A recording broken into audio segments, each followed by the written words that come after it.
Hi hello welcome to our YouTube channel. సాధారణంగా ప్రేమలో విడిపోయిన ప్రేమికులు ఒకరి జ్ఞాపకాలతో ఒకరు బతుకుతూ ఉంటారు. కానీ ఆ ప్రేమికురాలికి దయ్యం పట్టి ఆమె శరీరం ఒక క్రూరమైన ఆత్మకు అడ్డాగా మారితే తను ప్రాణం కంటే ఎక్కువగా ప్రేమించిన అమ్మాయి కళ్ల ముందే వింతగా ప్రవర్తిస్తూ గాల్లో తేలుతూ నరకం చూస్తుంటే ఒక ప్రేమికుడు ఆమెను కాపాడుకోవడానికి ఎలాంటి సాహసం చేయాల్సి వస్తుంది?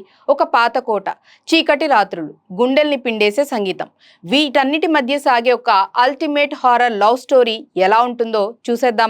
Yes, Bollywood best horror series లో సూపర్ హిట్ గా నిలిచిన చిత్రమే 1920 ఈవిల్ రిటర్న్స్.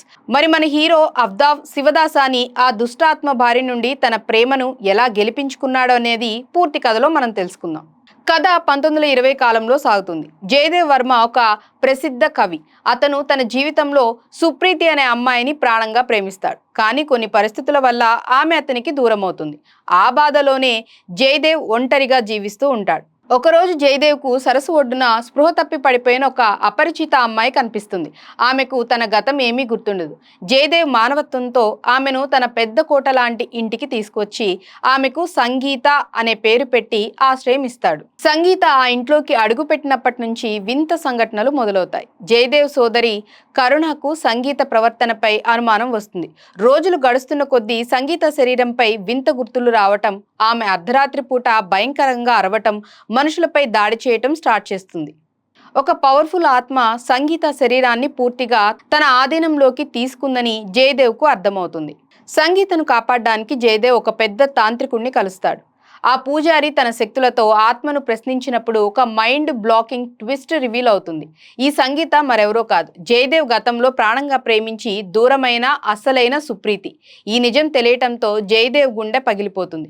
సరిగ్గా అదే సమయంలో సుప్రీతి శరీరంలో ఉన్న ఆ దయ్యం పీక్స్ లెవెల్ హారర్ విధ్వంసం సృష్టించి పూజారిపై దాడి చేసే హై టెన్షన్ సీన్స్తో ఇంటర్వెల్ కార్డ్ పడుతుంది.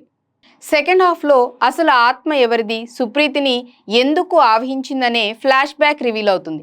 జయదేవ్కు దూరమైన తర్వాత సుప్రీతి జీవితంలోకి అమర్ అనే వ్యక్తి వస్తాడు. అమర్ సుప్రీతిని వన్ సైడ్గా పిచ్చిగా ప్రేమిస్తాడు. కానీ సుప్రీతి కేవలం జయదేవ్ను మాత్రమే ప్రేమిస్తున్నానని చెప్పడంతో అమర్ తట్టుకోలేక సుప్రీతిని బంధించడానికి ట్రై చేస్తాడు.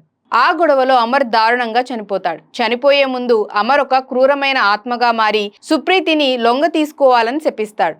ఆ అమర్ ఆత్మే ఇప్పుడు సుప్రీతి శరీరంలో ఉండి జయదేవ్ను చంపాలని ప్లాన్ చేస్తుంది.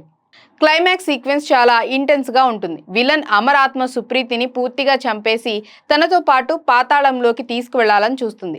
జయదేవ్ తన ప్రాణాలను ఫణంగా పెట్టి ఆ దుష్టాత్మతో పోరాడతాడు. జయదేవ్ గతంలో సుప్రీతి కోసం రాసిన ప్యూర్ లవ్ పోయట్రీని మరియు పాత దైవిక మంత్రాల సహాయంతో ఆత్మ యొక్క నెగిటివ్ ఎనర్జీని దెబ్బతీస్తాడు.